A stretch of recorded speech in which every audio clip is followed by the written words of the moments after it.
What's good, everybody? Welcome back to the channel. Welcome back to another video, man. So today we are reacting to Marcus Paulk confirms Brandy and Countess Vaughn beef on Moesha, and then talks Miles Roll by Comedy Hype, man.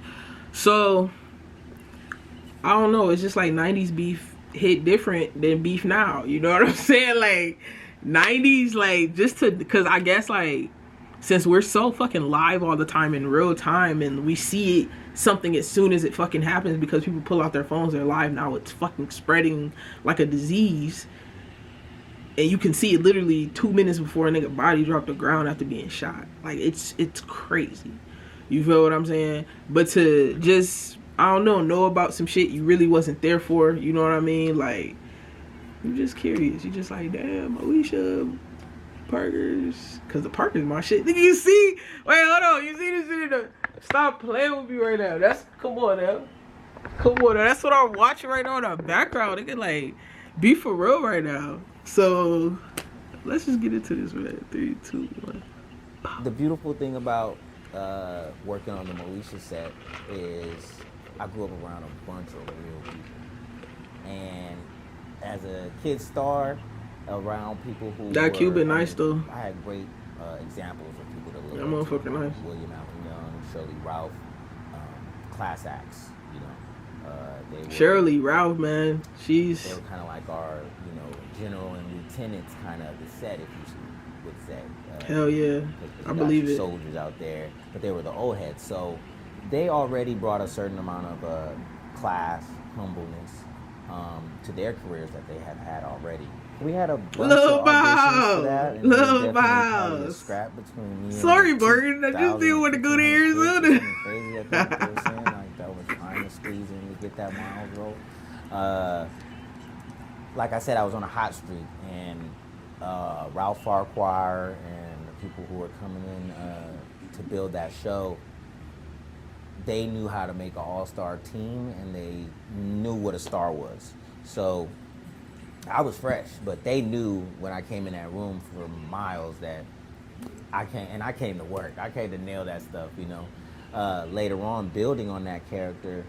Bro, to even be that poised as a kid is amazing. To be like that mature as a kid, to be that focused as a kid, at his age, Miles and Moesha, as a kid, to be that sturdy and not like, you know, being the definition of a kid. So that's what's up, man. Once they saw that I had the natural knack of timing and really could nail those lines, they just throwing me alley-oops, and I became like what Jeffrey was on The Fresh Prince, kind of to Moesha, where we could throw this kid some lines and he's gonna kill it. He's gonna body it with the timing, how he's gonna say it, and that just came from working and seeing other people's work. I'm one of those people who just soak up stuff kind of like a sponge. Yeah. Whether it's the lines, whether it's how people's character, how they deliver, and what works. So being around some great comedians and everybody who's already great at what they do, I just soaked it up. I feel like rest in peace, Lamont, man. Rest in peace. Attention amongst the cast. They did a really good job of giving everybody a taste of attention, for their character and for their character to grow. That happens with the success of the show. I have to thank the fans, because them continuing to watch. The show started, of course, being about Moesha and her family, but as everybody becomes attached to the show, it gives people want to see each character's backstories, and exactly, they have to make real shit sense of what this person is doing around Moesha and where they come from. So because of the success of the show, we got to see each character grow around, and that was great, you know. And the writers, I ain't gonna lie though, I hated how that in the Parkers though, that male, you know, Kim's dad only showed up like what, 3-4 times, and that was only season 1, I think. I'm lying. I think he showed up later because Dylan and they went to the ballroom. But yeah, okay, anyway, but I don't like that though. Like, if you the daddy, why wasn't he showing up as much? Or they'd show like a character's parent one time and then that's it. Or they show the character parent one time, and then they show the character parent another time, but it's a different motherfucker. Like, it's crazy.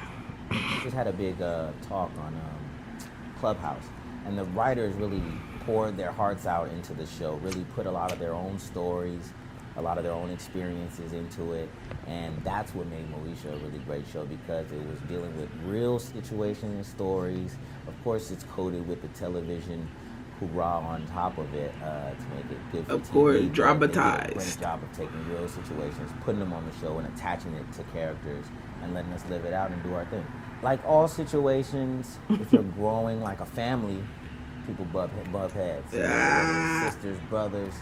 Anybody. And everybody was growing into these huge stars, you know, and fans picked favorites. People loved Lamont. People loved Countess for what she did. Countess was such a dope character as Kim Parker, because she gave you that hood girl essence. So a lot of our fans, some of them related to Brandy, but more of them related to Countess, because we have more of that hood essence in LA and all these places that we're representing, and around the world. I mean, hoods and hood girls are everywhere. Everybody loves a hood chick. So she was more that character. So her character became huge and an important part. Then we also had real young ladies who were coming into themselves on a set where we spent a lot of time together. It was almost like the real world. You know, you put people in the real world, eventually a couple of those characters are bumping heads. So it was like, it was what it was. I think it was growing pains. I think Brandy, as a young lady with so much success and going through so many things and a lot of pressure on her, all of us with a lot of pressure, it only takes certain things to make people snap off on each other. It wasn't something that was often, but it did happen. It'd be that icing on the cake. I think the ladies being young were a big reason that it happened. If they were as mature as they are now, and they've gotten past it, I think now everybody's cool. We did our reunion. I'm living. When I'm doing Moesha, we having a ball.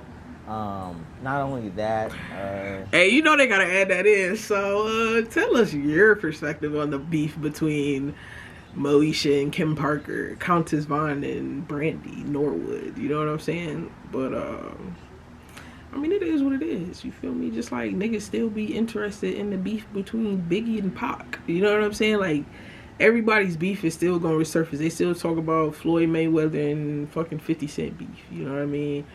But I'm glad, you know, they are past it though, because shit like that, like trying to holding a grudge since you was 18 years old, nigga, is crazy. And you pushing 50, it's crazy to me, bruh.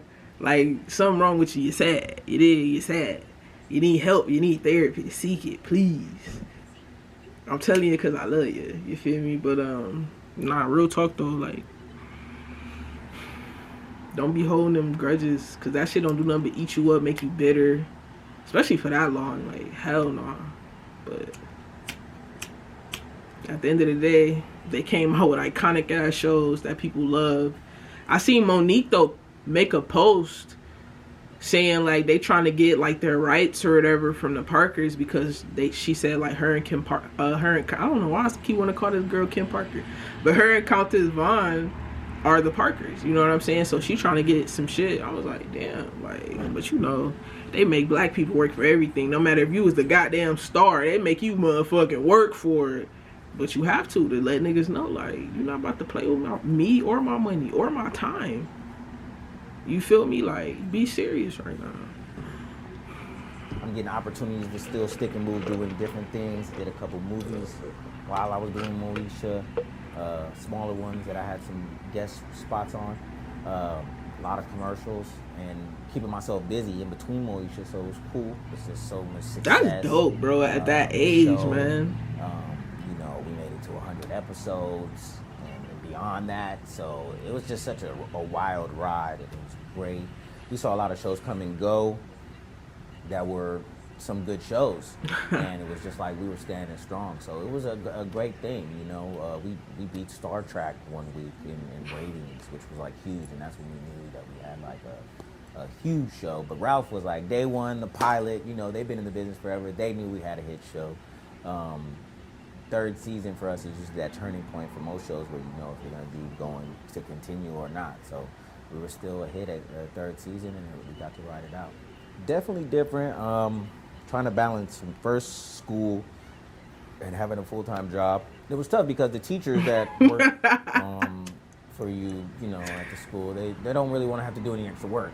And now here's a kid who's coming in like, all right, I need you to special package me some stuff so I can go do it on the set, and I'm gonna come like Friday and come try to mingle in with the kids, not throw off the class, but I'm gonna do like every 3 weeks. Then I'm gonna come for a whole week. We need that though. And then I'm gonna go back to work, and you got to keep these packages ready for me. So teachers were a little frustrated. So once we did that for about a year or two, I started doing homeschooling, which was a better situation. Yeah. I got to deal directly with my teacher, get our packets, knock out to school, which was good.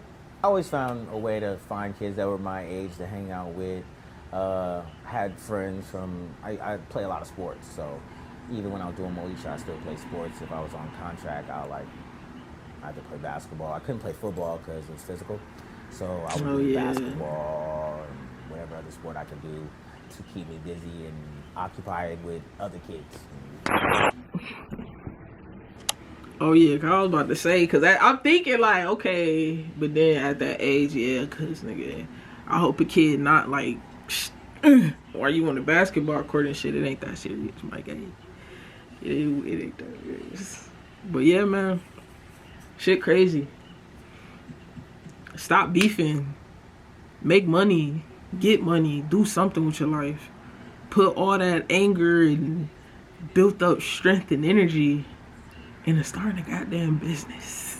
Look up the definition LLC. Like, learn something new today. You know what I'm saying? Like, fuck all that shit. But like I said, this is my show. This is my show, Poetic. This is my fucking show, bro. Religiously. But hey, if y'all enjoyed this, go ahead, like, comment, subscribe. I truly appreciate it. Catch me in my next video.